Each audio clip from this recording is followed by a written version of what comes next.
మీకు చెప్పమంటారా? ఒక మనిషి మాట్లాడే మాట పెద్దోళ్ళు అంటారు కదా, ముందు వెనక ఆలోచించి మాట్లాడాలి అని. కొంతమంది ఉంటారు అలా మాట్లాడరు. వాళ్ళు మాట్లాడే మాట ఎలా ఉంటుందంటే, చనిపోయిన మనిషిని బ్రతికించేలా ఉండాలి ఏదైనా మాట్లాడామంటే. అంతేగాని బ్రతుకున్న మనిషిని చనిపోయేలాగా మాట్లాడకూడదు.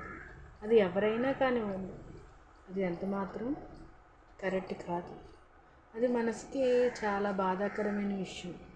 అది ఎంత బాధపడుతున్నాం అనేది అది అనుభవించే వాళ్ళకి మాత్రమే తెలుస్తుంది, మిగతా వాళ్ళకి తెలియదు. అలాగా కొంతమంది ఉంటారు అలా మాట్లాడేవాళ్ళు. దయచేసి అలా మాట్లాడకండి ఎవరు కూడా. అర్థమవుతుందా? నేను చెప్పేది కరెక్ట్ అంటారా? అని అనుకుంటే కామెంట్ చేయండి.